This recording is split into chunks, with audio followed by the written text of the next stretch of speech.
And then newly released on ESPN.com this morning, you're looking at the college football power rankings voted on by our ESPN experts. And not shocking, Alabama, Clemson are 1 and 2, followed by Ohio State, Georgia, and Washington. Jalen, I know you're looking for Michigan. They're 12, one spot ahead of Michigan State. The Big Ten has 5 of the top 13 spots. So I hope Paul Feinbaum is paying close attention to that. Now, it brings up the interesting question, because I always talk about how I believe the Warriors are ruining basketball.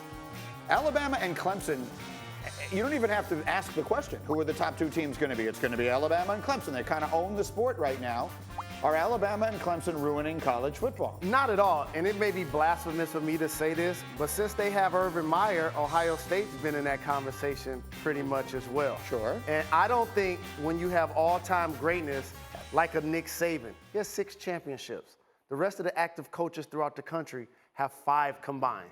So they just have to step their game up, and Dabo Swinney and Clemson is doing that. There's another reason, in my opinion, why it's not. Do you have a thought, though, one way or the other? No, I agree with Jalen. I mean, this is cyclical, right? We could talk about this with the USC in the mid-2000s and late 2000s. It was Florida dominating. I think this stuff's cyclical. I like having good teams out there. And to me, this isn't a factor in college football, because in college football, every game is a one-game playoff. So every team can lose one game. The beauty and curse of the NBA, it is the most legitimate championship. Correct. Because the best team is going to win. You got to go through a bunch of best-of-7 series in a sport where the better team should win every night. It's not like baseball where it is designed for, the worst team in the sport could beat the best team in the sport in a 3-game series pretty much any time.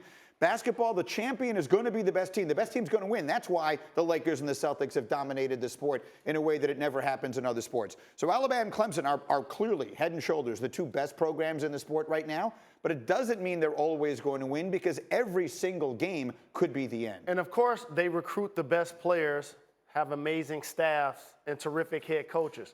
But what about the focus and the discipline of those young men to bring it on a week-to-week basis? Because as you just alluded to, you lose 1 or 2 games, you're out of the playoff. And if Georgia wins that national championship game last year, we may not even have this conversation. So I don't think this is overblown. There's so many great teams in college football that can beat Clemson and Alabama in that one game. Georgia got the top recruiting class in 2018. Yeah, watch out for them. They're on their way. And once again, the Big Ten, 5 of the top 13 teams. I just feel like I can't mention that quite enough times.